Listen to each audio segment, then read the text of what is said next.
Sir, आपका मंत्रालय रायबरेली के लिए क्या चीज़ें बेहतर कर रहा है और आने वाले टाइम में रायबरेली में क्या कोई नया मॉडल तैयार कर रहे हैं आप? मेरे मंत्रालय ने रायबरेली में अब तक के इतिहास में जब से देश आज़ाद हुआ है सबसे बड़े काम किए हैं। किसानों की उपज का सही मूल्य तभी मिल सकता है जब मंडियां करीब में हों और कम मार्ग व्यय पर अपनी उपज हम मंडी तक पहुंचा लें तो हमारी आय बढ़ती है। कि आप पहले कांग्रेस में थे, फिर उसके बाद आप बीजेपी ज्वाइन किए और आज बीजेपी का एक बड़ा चेहरा आप उत्तर प्रदेश से हैं, तो सर ये बदलाव कैसे हुआ आपके साथ?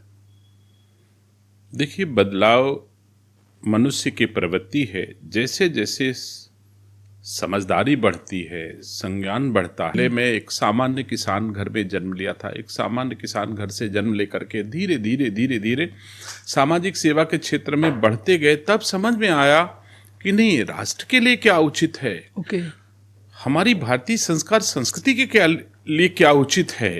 तो जब ऐसा महसूस होने लगा तो मुझे लगा कि सचमुच राष्ट्र के लिए तो भारतीय जनता पार्टी ही उचित है, जो भारतीय संस्कार संस्कृति के साथ भारत को ऊंचाइयों पर ले जाने का सपना जिसका है जी।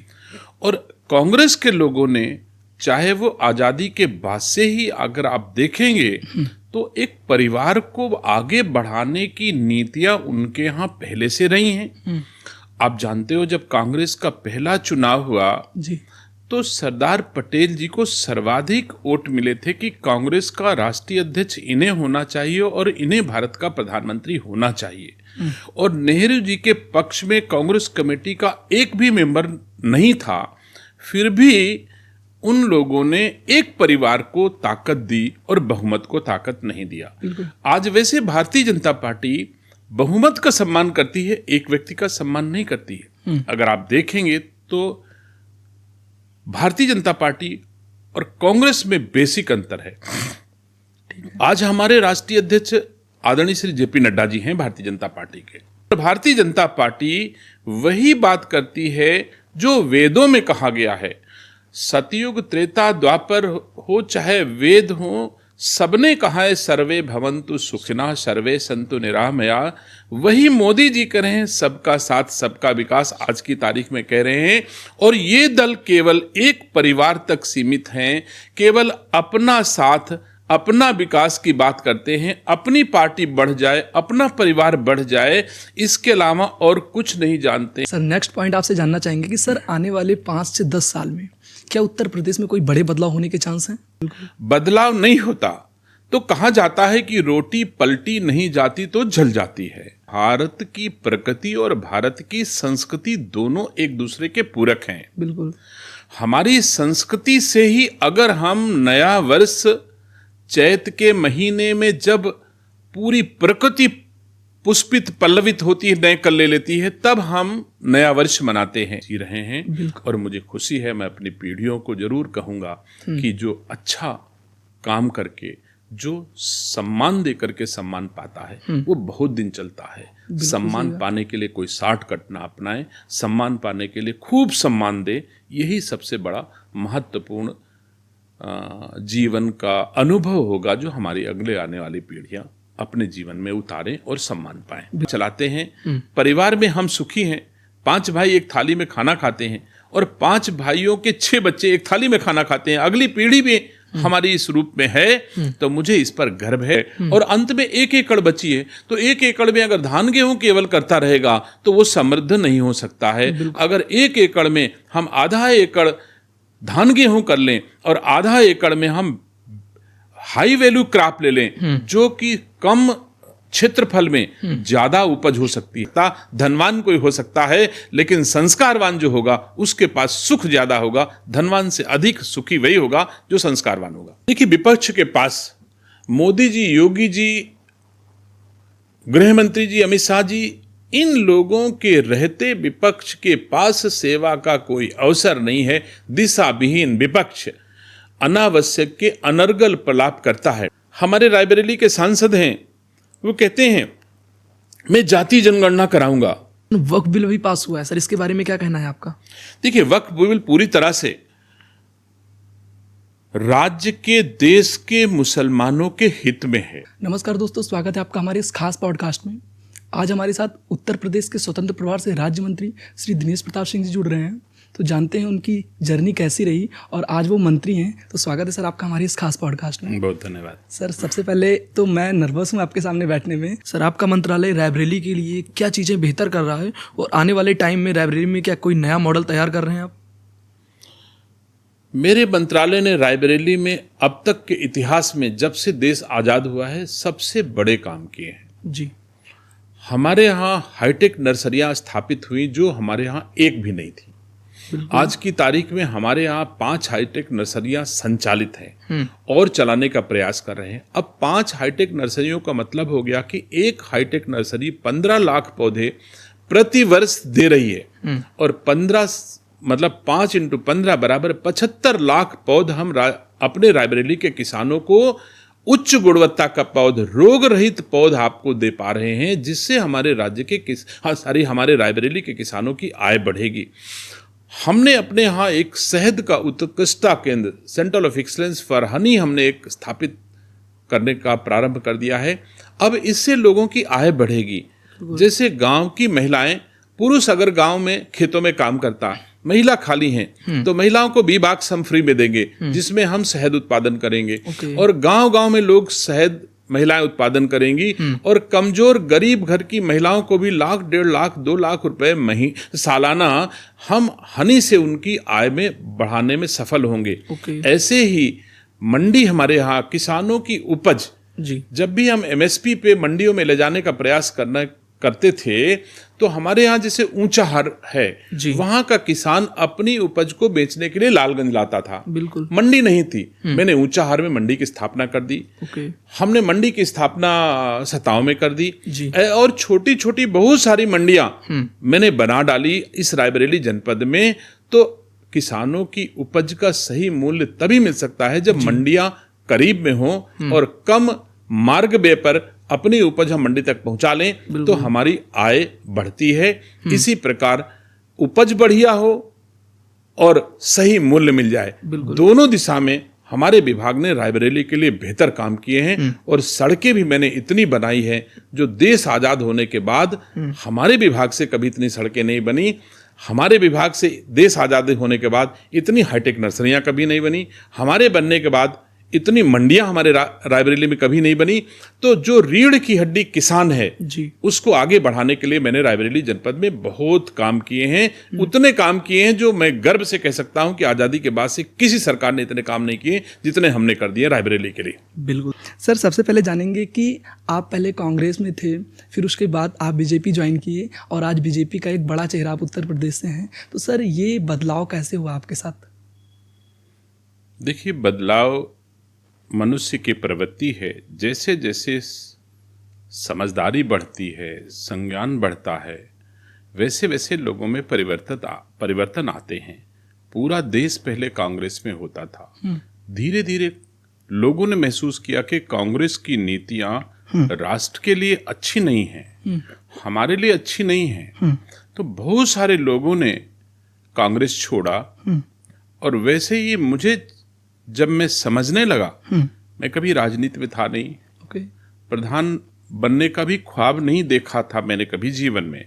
तो राजनीतिक समझदारी तुरंत नहीं आ जाती, उसके लिए थोड़ा वक्त लगता है।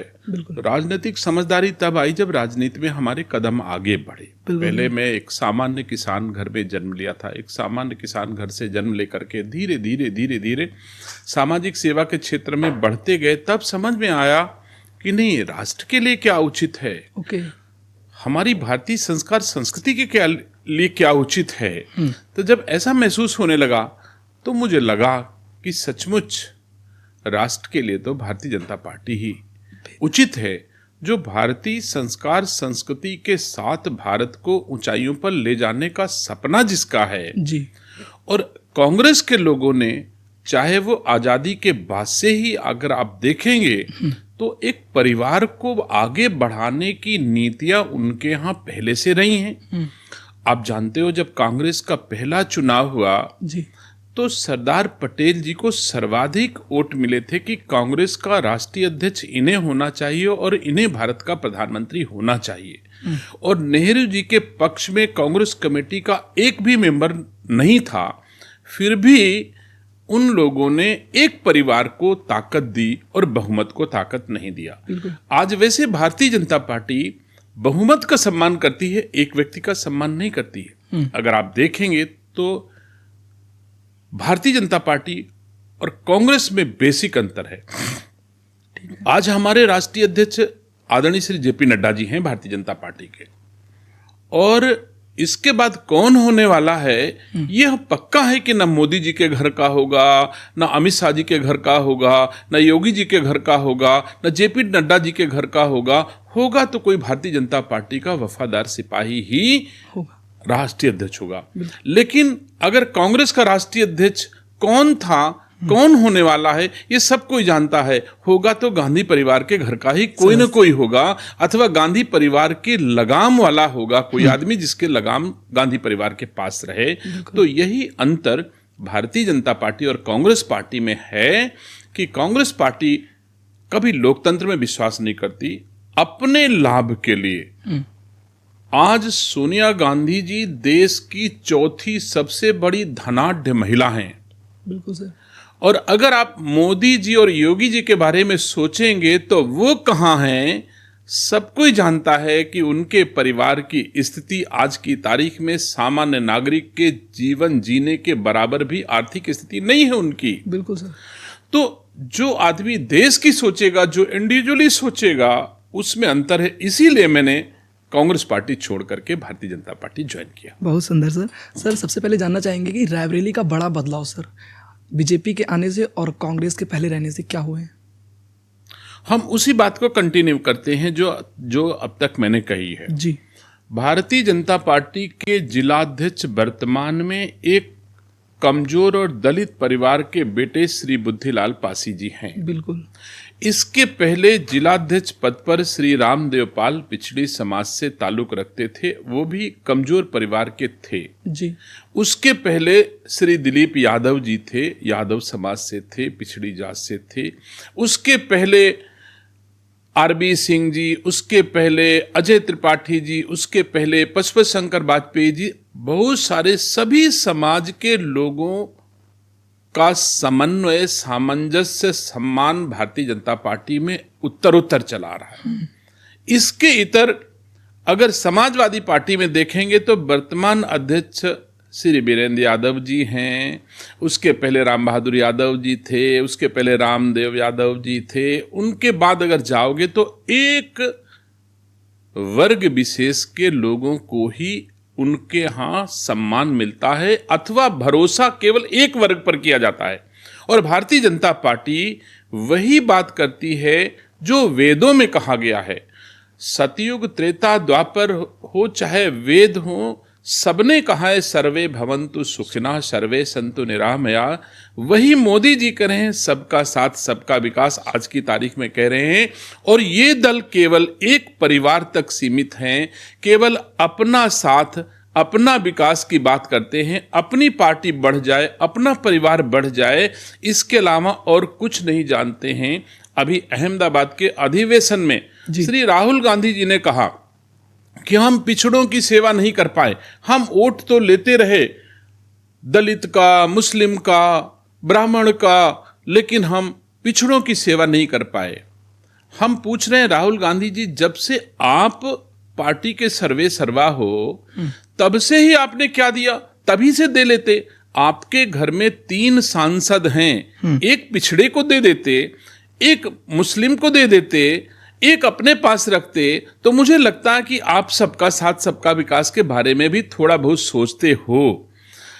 इसी तरह अखिलेश यादव जी के घर में 5 सांसद हैं जी। किसी एक यादव को ही सही, किसी दूसरे जिले के यादव को आप एमपी बना सकते थे जी। तो आप दूसरे के घर किसी यादव समाज को, दूसरे पिछड़े को छोड़ दो, कुर्मी, मौर्य, लोधी, पाल, अन्य बैकवर्ड को बात छोड़ दो, अन्य शेड्यूल कास्ट की बात छोड़ दो, अन्य अल्पसंख्यकों की बात छोड़ दो।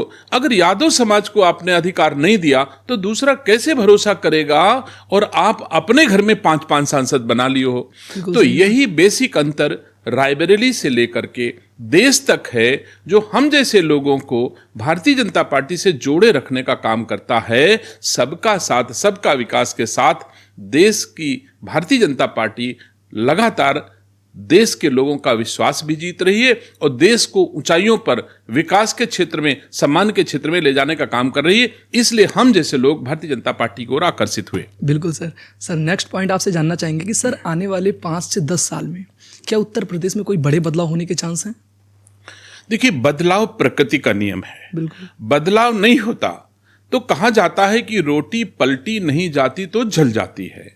बदलाव होते रहने से हमारे अंदर नवीनता आती है, नयापन आता है, नया जोश आता है, नई ऊर्जा आती है। जो कुछ हम सीखते हैं, पहले जो अनुभव होते हैं, उनको नए उसमें बदल लेते हैं, जिससे कि कम से कम जो हानि पीछे हुई, जो नुकसान पीछे हुआ, आगे ना हो। इसलिए प्रकृति का भी नियम है। आज बसंत चल रहा है, पुराने पत्ते गिर के नए पत्ते आते हैं। पुराने पत्ते पेड़ में लगे रहें तो हो सकता है पेड़ उतना अच्छा ना लगे, लेकिन जब नए पत्ते आते हैं तो हमें एहसास होता है कि यही बसंत है, यही परिवर्तन है। तो परिवर्तन प्रकृति का भी नियम है, परिवर्तन परिस्थिति का भी नियम है, परिवर्तन हम सब मानव समाज के लोगों का भी नियम है।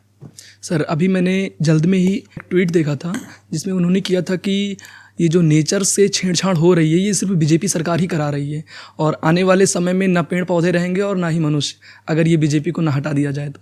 सर इस ट्वीट के बारे में आपका क्या कहना है? जिनको भारतीय संस्कार संस्कृति से दूर तक का रिश्ता नहीं है वो भारत की प्रकृति के बारे में कैसे समझ सकते हैं? भारत की प्रकृति और भारत की संस्कृति दोनों एक दूसरे के पूरक हैं। बिल्कुल। हमारी संस्कृति से ही अगर हम नया वर्ष चैत के महीने में जब पूरी प्रकृति पुष्पित पल्लवित होती है, नए कल ले लेती है, तब हम नया वर्ष मनाते हैं। बिल्कुल। कांग्रेस नया वर्ष जनवरी में मनाती रही है, उन्हीं की देन नया वर्ष है 1 जनवरी। हमारी देन नहीं है, हमारी संस्कृति की देन नहीं है, हमारी प्रकृति की भी देन नहीं है। हमारी संस्कृति और हमारी प्रकृति जब प्रकृति परिवर्तन लाती है तब हम साल को परिवर्तित मानते हैं। तो हमारी भारतीय संस्कार संस्कृति और भारतीय जनता पार्टी तो भारतीय संस्कार संस्कृति और प्रकृति को जीती है। राहुल गांधी जी और गांधी परिवार संस्कृति का दूर दूर तक कोसों से उनका कोई रिश्ता नहीं है। आज आप बताओ, लोकसभा चल रही है, एक सांसद का दायित्व है कि वो अपने लोकसभा के लोगों की समस्याओं को पार्लियामेंट में उठाए। उनकी पार्टी का अधिवेशन हो रहा है अहमदाबाद में, पार्टी को मजबूत करने के उद्देश्य से उसका सांसद वहां रहे। और मुझे दुख है कि प्रियंका गांधी जो उनकी सगी बहन हैं वो विदेश में हैं, ना वो पार्लियामेंट गई और ना वो अधिवेशन में शामिल हुई। तो जो सामान्य शिष्टाचार और सामान्य प्रकृति के नियमों का पालन न करे वो इतनी बड़ी प्रगति की चर्चा करें राहुल गांधी जी। मुझे नहीं लगता कि राहुल गांधी जी जिस परिवार से हैं जहां गुड़ बो करके गन्ना तैयार करने की संस्कृति और प्रकृति रही है, वो आदमी हमारी भारतीय संस्कार संस्कृति और भारतीय प्रकृति की व्याख्या करेगा। मैं नहीं समझता कि राहुल गांधी जी कुछ ऐसा कर सकते हैं। हमारी संस्कृति, हमारी प्रकृति, एक बहन को किस रूप में सम्मान दिया जाता है अभी लोकसभा में पूरे देश ने देखा और लोकसभा के अध्यक्ष को कहना पड़ा कि नेता प्रतिपक्ष हमारे सदन में भाई बहन भी हुए, बाप बेटे भी हुए, माँ बेटे भी हुए, लेकिन आपको ऐसा आचरण व्यवहार जो समाज के अनुरूप हो, जो संस्कृति के अनुरूप हो, जो प्रकृति के अनुरूप हो, वैसा करना चाहिए। लेकिन राहुल गांधी जी हैं कि मानने को तैयार नहीं। 55 साल में भी उनको 5 साल के भारतीय लोगों के बारे में जो संस्कृति होनी चाहिए वो भी नहीं सीख पाए हैं। तो भारतीय संस्कार संस्कृति और प्रकृति के बारे में वो क्या कहेंगे?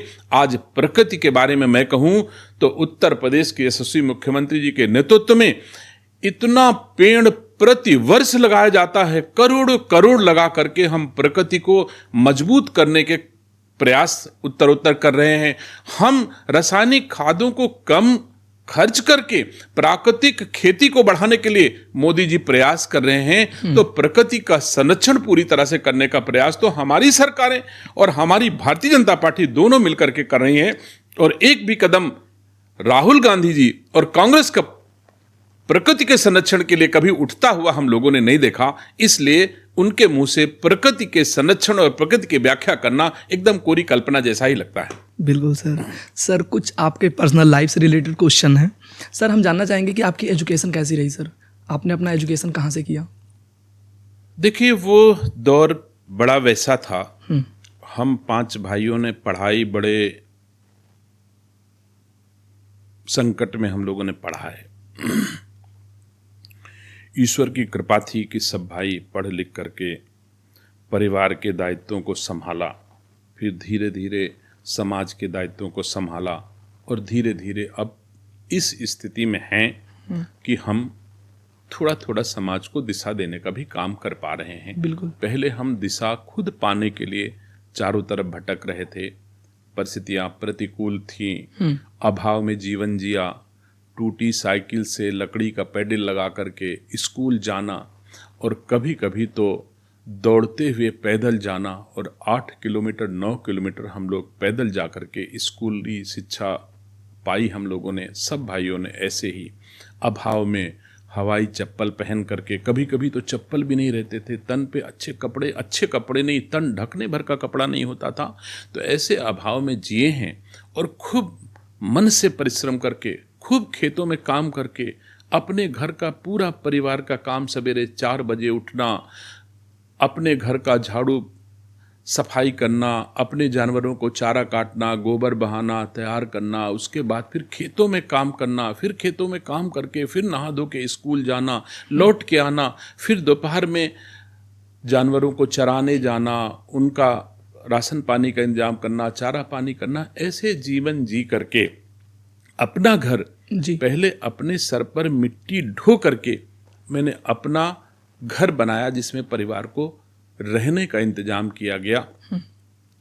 और उस यात्रा से धीरे धीरे धीरे भगवान की कृपा हुई, मेहनत फल लाई, नीतियां अच्छी थी, भगवान पर विश्वास करके, समाज में अच्छा आचरण करके, समाज में सबकी सेवा करके, समाज में सबको सम्मान दे करके जीवन जिया, तो आज ये खुशहाली का दौर भी हम लोग देख पा रहे हैं। तो मैं धन्यवाद देता हूँ रायबरेली के उन लोगों का जिन्होंने एक परिवार के हम लोगों को आगे बढ़ाने में अपनी भूमिका, अपना आशीर्वाद, अपना स्नेह, अपना सहयोग दिया। बहुत सारे लोगों का योगदान भी है, हमारे परिवार का योगदान है, हमारे माँ बाप का आशीर्वाद है, प्रभु का आशीर्वाद है, जो हम लोग एक अच्छा जीवन आज की तारीख में जी रहे हैं। और मुझे खुशी है, मैं अपनी पीढ़ियों को जरूर कहूँगा कि जो अच्छा काम करके, जो सम्मान दे करके सम्मान पाता है, वो बहुत दिन चलता है। सम्मान पाने के लिए कोई शॉर्टकट ना अपनाए, सम्मान पाने के लिए खूब सम्मान दे, यही सबसे बड़ा महत्वपूर्ण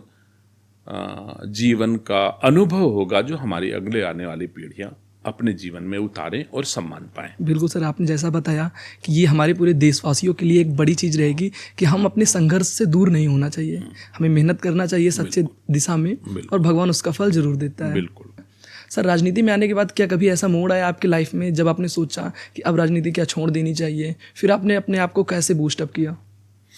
ऐसा तो कभी मन में भाव नहीं आया जी कि राजनीति से उब करके और राजनीति छोड़ने के भाव मन में पैदा हुए हों, ऐसा कभी जीवन में नहीं आया। क्योंकि संघर्ष करते गए, मेहनत करते गए, हारे भी, हानि भी हुई, तकलीफ भी हुई, लेकिन तकलीफ सह करके लक्ष्य पाने के लिए फिर उठ खड़े होने का संबल प्रभु देता गया और हम आगे बढ़ते गए। तो मेरे मन में कभी ये नहीं आया कि राजनीति हम छोड़ दें।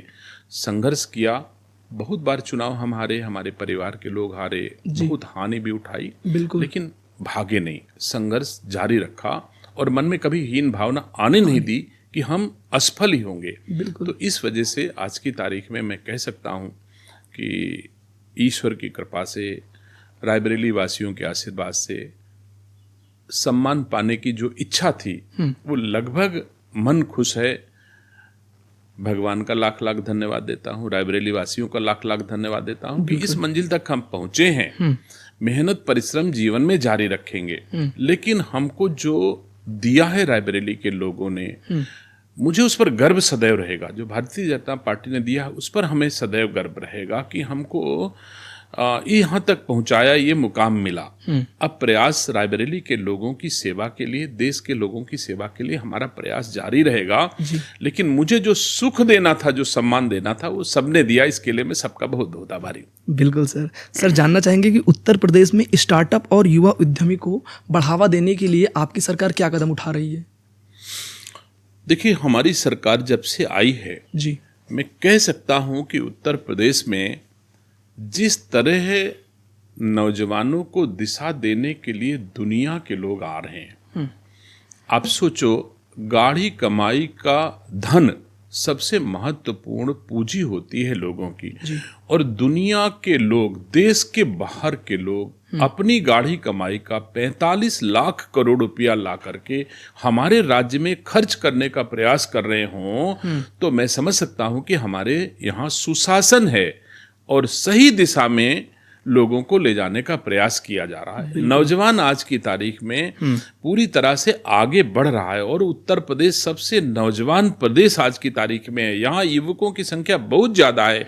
हम एक भी गलती करते हैं तो नौजवान उठ के खड़ा हो जाता है। इतना जागरूक नौजवान हमारे राज्य का है, हमारे देश का है कि आप सोशल मीडिया पर कोई चूक हो जाए, सरकार से हो चाहे प्रशासन से हो, तो आज का नौजवान 2 मिनट में सोशल मीडिया पर अपनी अभिव्यक्ति तुरंत देता है कि आप गलत कर रहे हो या आप अच्छा कर रहे हो। आज की तारीख में, पहले अनुभव था कि बड़े लोग, बुजुर्ग लोग ही सही दिशा में देश को ले जाने का काम करते थे। आज नौजवान भी सही दिशा में देश और प्रदेश को ले जाने का काम कर रहा है। यह कुशल नेतृत्व का परिणाम है। हमारे देश के यशस्वी प्रधानमंत्री जी ने और उत्तर प्रदेश के मुख्यमंत्री जी ने मिलकर के नौजवानों को सही दिशा में ले जाने का काम किया है। आज नौजवान बिल्कुल सही दिशा में चल रहा है।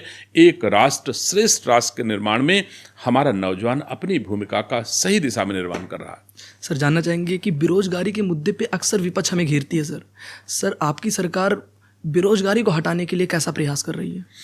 देखिए, इतना तो तय है कि अगर नौजवान भारतीय जनता पार्टी का समर्थन कर रहा है तो भारतीय जनता पार्टी की नीतियां नौजवानों को आगे बढ़ाने के लिए, नौजवानों को सम्मान दिलाने के लिए, नौजवानों को रोजगार दिलाने के हक में काम कर रही हैं, तभी नौजवानों का समर्थन हमें मिल रहा है। आप मान सकते हो, अगर नौजवान का समर्थन ना होता तो 14 में प्रधानमंत्री जी को समर्थन मिला, 19 में प्रधानमंत्री जी को समर्थन मिला, 24 में प्रधानमंत्री जी को समर्थन मिला, 17 में मुख्यमंत्री जी को समर्थन मिला, 22 में मुख्यमंत्री जी को समर्थन मिला। उत्तर प्रदेश और देश में हमको समर्थन मिलकर के सेवा का अवसर नौजवान दे रहा है। इसलिए हम मान सकते हैं कि भारतीय जनता पार्टी की नीतियां और डबल इंजन की सरकारें नौजवानों के हित में उत्तर काम कर रही हैं। इसीलिए नौजवान हमारे साथ जुड़ा हुआ है। ओके सर, जानना चाहेंगे कि प्रधानमंत्री नरेंद्र मोदी की कार्यशैली को आप किस तरह से देखते हैं, कि उनकी कार्य करने की क्षमता और वो जो कंटिन्यू कार्य करते हैं, सर उसे आप किस तरह से? मुझे गर्व है, मैंने ऐसा नेतृत्व तो इससे पहले कभी नहीं देखा। मेरा अनुभव बहुत सारा है जी, लेकिन मैंने देश के प्रधानमंत्री जी की दृढ़ इच्छा शक्ति, उनकी कोमलता और उनकी कठोरता, ये बड़ी चीज है। परिवार और देश, माँ और बाप, दोनों के कर्तव्यों का निर्वहन जो कर सकता है वही परिवार को चला सकता है, वही देश को चला सकता है। पिता की कठोरता मतलब बच्चों में भय भी हो कि हम गलत काम करेंगे तो पिताजी की डांट खाएंगे, और माँ की कोमलता, माँ की ममता हो कि अगर हम गलती भी करेंगे तो माँ मुझे अपने आंचल में छिपा लेगी। और ये दोनों भाव हम मोदी जी के भीतर देखते हैं, माँ की ममता और पिता की कठोरता के रूप में। एक ऐसा मिश्रण है, संपूर्ण व्यक्तित्व है जो आज देश को पूरी तरह से संरक्षण दे रहा है। गरीब हो, अमीर हो, नौजवान हो, किसान हो, पुरुष हो, महिला हो, अगड़ा हो, पिछड़ा हो, सबका भरोसा आज की तारीख में मोदी जी हैं। सब जगह और जगह जातिवाद चलती होगी, मोदी नाम पर कोई जातिवाद नहीं है। कोई ऐसा विषय नहीं मोदी के नाम पर सर्वसम्मति से हर कोई स्वीकार करता है। दबी जुबान से कांग्रेस भी कहती है मोदी जी अच्छा काम करते हैं। बिल्कुल। दबी जुबान से समाजवादी पार्टी के लोग कहते हैं मोदी जैसा नेतृत्व तो नहीं है। तो ये बात अलग है कि राजनीति में वोट लेने के लिए कोई क्या कहता है, लेकिन मोदी जैसा नेतृत्व कभी कभार आता है। मुझे गर्व है ऐसा नेतृत्व पा करके। सर, क्या आपको लगता है उत्तर प्रदेश भारत के सबसे मजबूत अर्थव्यवस्था वाले राज्यों में शामिल हो रहा है? इसमें कोई शक नहीं है। हमारे देश को अंग्रेजों ने लूटा। बिल्कुल। जाने कितना टन सोना लूट करके हमारे देश से लेकर के अपने देश चले गए, और वो देश की 5वीं अर्थव्यवस्था है और हम 4थी अर्थव्यवस्था आज की तारीख में हैं। जिन्होंने हमें लूटा उनकी अर्थव्यवस्था हमसे नीचे हो गई, और जो लूटे, भारत लूटा, उसकी अर्थव्यवस्था लूटने वालों से ऊपर हो गई। इसी का नाम मोदी है। आज हमारी अर्थव्यवस्था बड़ी तेजी के साथ भारत में कम्पीट कर रही है। मैं उम्मीद करता हूं हमारी तीसरी अर्थव्यवस्था बहुत शीघ्र ही मोदी जी के नेतृत्व में दुनिया में होगी। और मुझे गर्व है कि जिन लोगों ने हमारा सोना लूटा उनके यहां चाहे कुछ ना हो, लेकिन मैंने देखा है कि भगवान श्री राम का मंदिर का जब प्राण प्रतिष्ठा अयोध्या में होती है तो जाने कितना टन सोना और चांदी हमारे देश के लोगों ने भगवान श्री राम को दान कर दिया। अगर उन अंग्रेजों को कहा जाए कि तुम अपने यहाँ किसी सोना और चांदी दान कर दो तो शायद वो न कर पाए। तो लुटने के बाद भी हमारी इतनी ताकत, इतनी समृद्धि आज की तारीख में है कि हमको लगता नहीं कि हमारे यहाँ से इतना सोना लुट गया होगा। भगवान श्री राम के चरणों में जाने कितने टन सोना समर्पित कर दिया गया। तो आज हम मजबूत अर्थव्यवस्था हैं। 100% सर। सर, जानना चाहेंगे कि राजनीति में रहने के कारण अक्सर व्यक्ति अपने फैमिली और राजनीति दोनों को बैलेंस नहीं कर पाता है। सर, इसे आप कैसे कर पाते हैं? हाँ, ये बात तो सही है जी, लेकिन परिवार में सामंजस्य हो, अगर परिवार का भरोसा हो तो कम उपस्थिति में भी जी परिवार अच्छा काम करता है। हमारी परिस्थितियों को हमारा परिवार समझता है कि हम राजनीति में समय हमको ज़्यादा देना हमारी और हमारे परिवार की जरूरत है। बिल्कुल। परिवार उससे समझौता करता है और उसके मन में भाव होते हैं कि हम जहाँ हैं वहाँ काम कर रहे हैं और हम जहाँ रहेंगे वहाँ काम करेंगे। तो परिवार के दूसरे सदस्य जहाँ पर हैं वहाँ मन से अच्छा काम करते हैं। हमारे बड़े भैया खेती का काम करते हैं और बहुत बड़ी खेती है, लेकिन खेती में इतनी मेहनत करते हैं।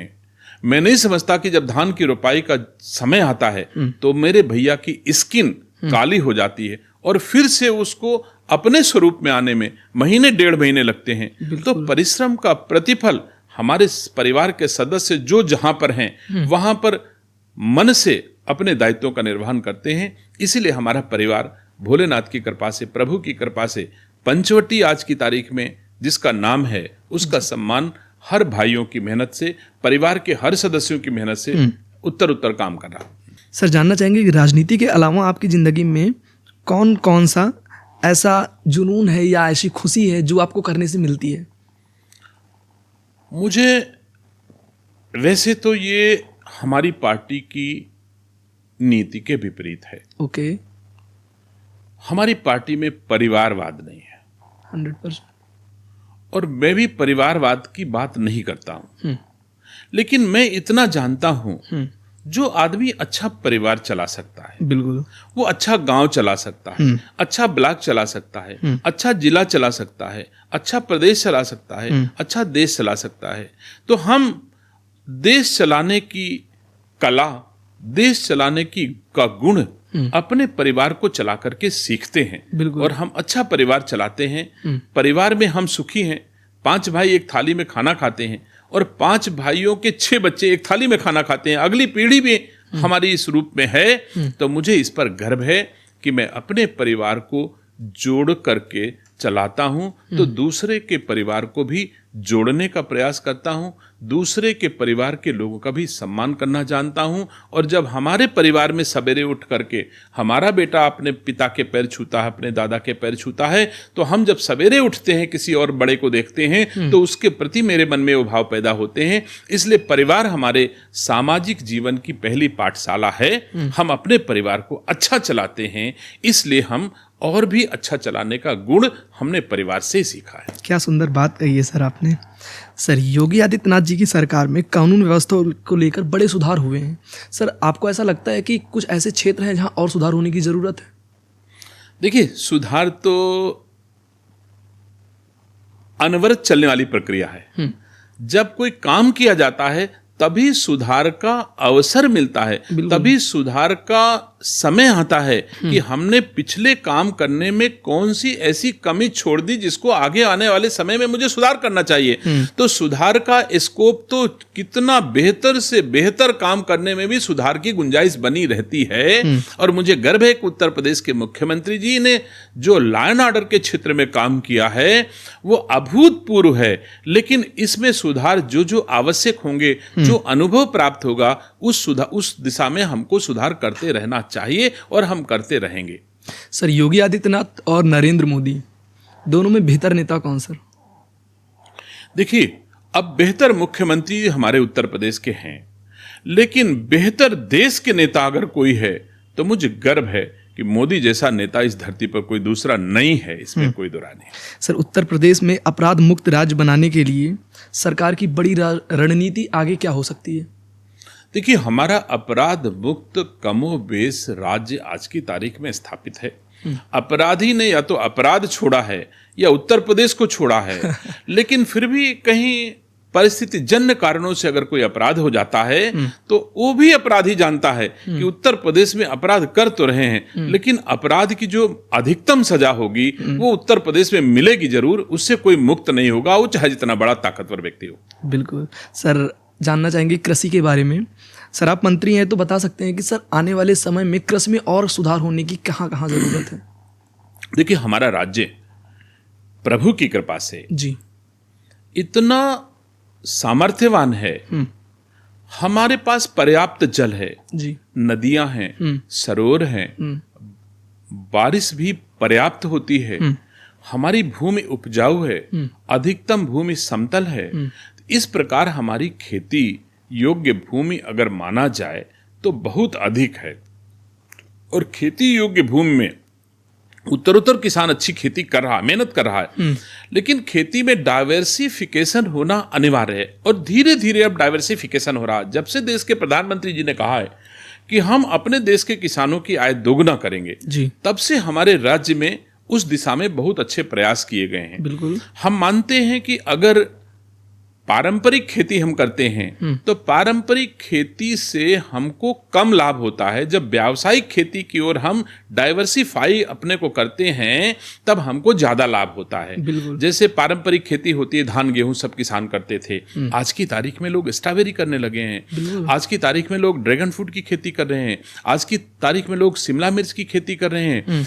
ऐसी चाहे औषधीय फसलें हों, चाहे औद्योगिक फसलें हों, चाहे मसालों की खेती हो, चाहे फूलों की खेती हो, कम क्षेत्रफल में अधिक मूल्य की उपज को हम उगा करके और राज्य के किसानों को समृद्ध बनाने का प्रयास कर रहे हैं।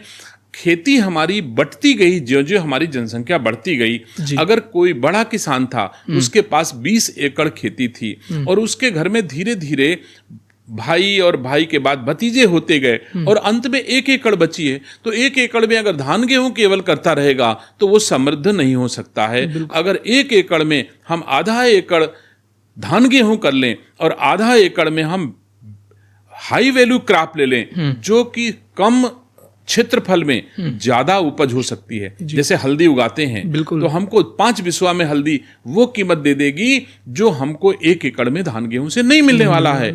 हमारी स्ट्रॉबेरी आज की तारीख में 1 एकड़ में 20 लाख की स्ट्रॉबेरी हो रही है, 1 एकड़ में 15 लाख का शिमला मिर्च हो रहा है। तो हम अगर 2 बिस्वा शिमला मिर्च लगा लिए तो 1 एकड़ में जितना धान गेहूं होता है उतना कर लेंगे। तो हमारी सरकार का अब प्रयास है कि हम बड़ी तेजी से हाई वैल्यू क्रॉप्स किसानों के बीच में लेके जा रहे हैं और किसान उसे स्वीकार कर रहा है। हम धीरे धीरे बड़ी तेजी से बढ़ने का प्रयास कर रहे हैं और मुझे गर्व है कि आज उत्तर प्रदेश हिंदुस्तान में सबसे ज्यादा ऐसी खेती करने के लिए पहचान बना चुका है और उत्तर प्रदेश के किसानों की बहुत सारी ऐसी उपज है जो दुनिया की बाजारों में पहुंच करके और अपना कंपटीशन कर रही है और वहां पर अपनी उपस्थिति को उपस्थित कर रही है और सबसे ज्यादा मूल्य ला करके भी आज की तारीख में किसानों को दे रही है। जैसे हमारा मलिहाबाद का आम है, आज मलिहाबाद का आम रसिया के बाजार में, मास्को है रसिया की राजधानी,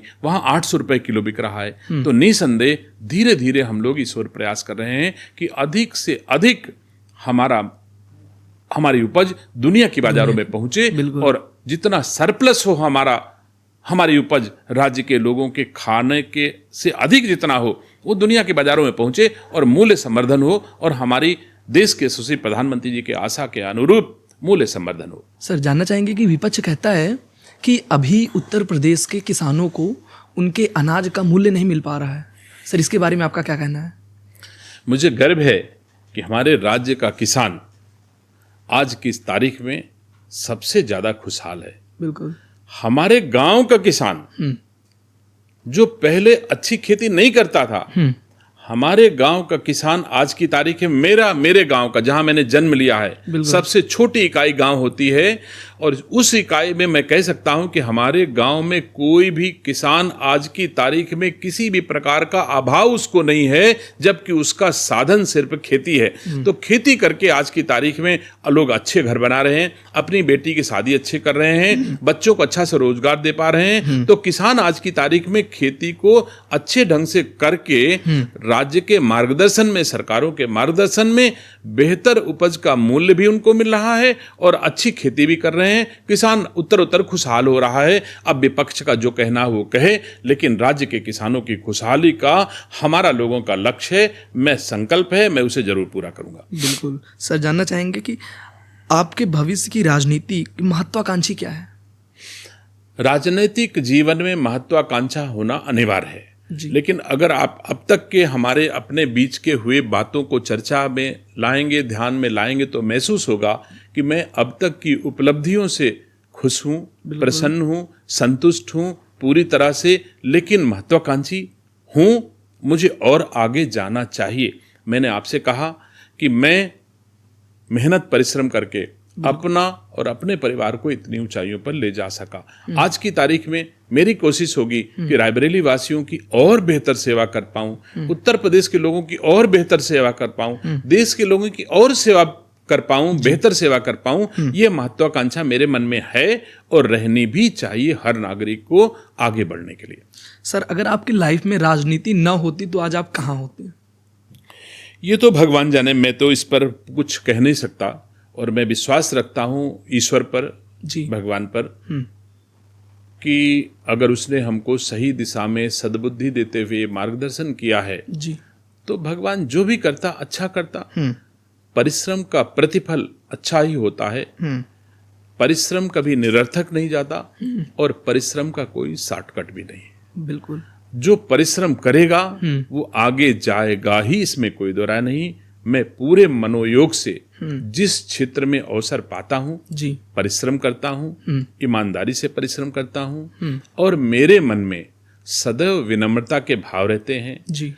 मेरा विरोधी भी होगा तो मैं पहले उसे प्रणाम कर लेने में ही कोई अहंकार नहीं होता मुझे कि हाँ, इसके सामने मैं क्यों झुक गया, मैंने क्यों इनको प्रणाम कर लिया। तो विनम्रता का कोई शॉर्टकट नहीं है और परिश्रम का भी कोई विकल्प नहीं है। हमको, आपको, सबको विनम्रता के साथ, जो भी सामाजिक जीवन में है, विनम्रता के साथ हर किसी का सम्मान करना चाहिए और सम्मान के साथ आपको सम्मान मिलेगा ही, इसमें कोई दरार नहीं। सर, जानना चाहेंगे क्या रायबरेली के युवाओं को राजनीति में आने के लिए क्या सर ऑप्शंस हैं और क्या उनके राजनीति में आने से कोई बड़े बदलाव हो सकते हैं? देखिए, जब तक राजनीति में अच्छे लोग नहीं आएंगे जी, बिल्कुल, अगर आगे की कुर्सी पर कोई खराब व्यक्ति बैठ गया और आगे वाले जो अच्छे लोगों को आना चाहिए वो ठिठक गए, नहीं आए, संकोच कर गए, तो उसी दिशा में हमारी दिशा बदल जाती है। इसलिए अच्छे लोगों को हर हालत में आगे आना चाहिए और हमारे नौजवान को रायबरेली में राजनीति में हर हालत में आना चाहिए। नौजवान आएगा तो निसंदेह ईमानदारी के साथ काम करेगा, आगे बढ़ाएगा और सही दिशा में रायबरेली को, प्रदेश को और देश को ला जाने का प्रयास करेगा। और मुझे गर्व है कि रायबरेली का नौजवान सही दिशा में काम कर रहा है, चाहे वोट दे रहा हो, चाहे वोट ले रहा हो, दोनों दिशा में गुणवत्ता परक प्रयास उसके हो रहे हैं। इसके सकारात्मक परिणाम थोड़े दिन में जरूर दिखाई देंगे। बिल्कुल सर, अभी प्रधानमंत्री जी ने भी बोला था कि हमारे देश में युवाओं की राजनीति में आने से बड़े बदलाव हो सकते हैं। सर, आपके अनुभव ने हमारी इस वीडियो में लोगों के माध्यम से काफ़ी सारे अच्छे विचार उन तक पहुँचे हैं। सर, अंत में अगर आप देश और रायबरेली को कोई संदेश देना चाहें तो वो क्या होगा? देखिए, हमारे देश को समृद्ध बनाने में हमारी संस्कृति का बड़ा हाथ है, बिल्कुल, बड़ा रोल है। जी।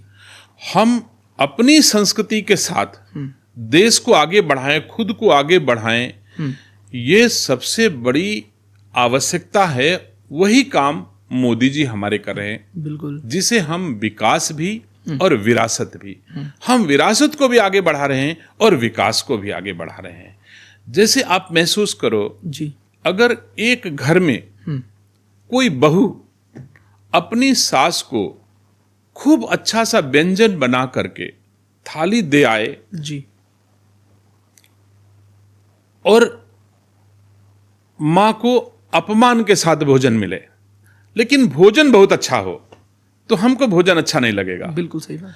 अगर भोजन नमक रोटी हो और बहू जाए और मां के पैर छुए, मां भोजन कर लो, वो भोजन हमारे लिए सबसे महत्वपूर्ण होगा, सबसे ज्यादा पोषण करेगा, सबसे ज्यादा ताकत देगा, सबसे ज्यादा सुख देगा।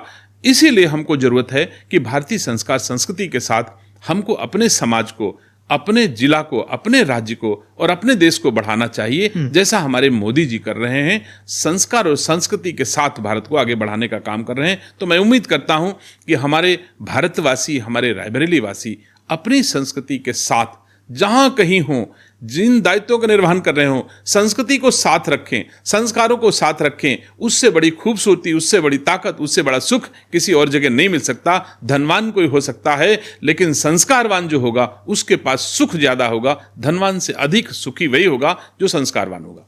सर, विपक्ष काफ़ी सारी टिप्पणियां करती हैं। इस वीडियो के माध्यम से आप विपक्ष को क्या संदेश देना चाहेंगे? देखिए, विपक्ष के पास मोदी जी, योगी जी, गृह मंत्री जी, अमित शाह जी, इन लोगों के रहते विपक्ष के पास सेवा का कोई अवसर नहीं है। दिशा विहीन विपक्ष अनावश्यक के अनर्गल प्रलाप करता है।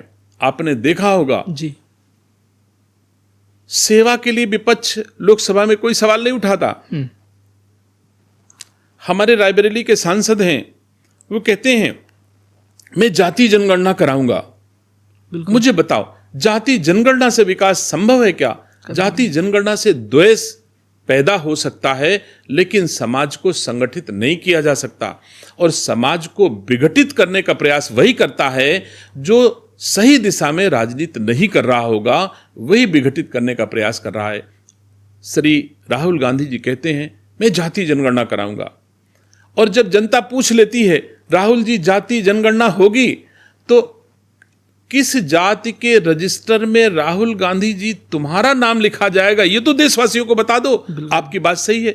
तो जो चावल हमें अच्छा ना लगे वो हम आपको कैसे खिला सकते हैं? जो भोजन हम ना कर सकें वो किसी और को कैसे खिला सकते हैं? जो काम हम ना कर सकें दूसरे से उसको करने की अपेक्षा कैसे कर सकते हैं? और वहीं पर हमारे यहाँ महाकुंभ का आयोजन हुआ।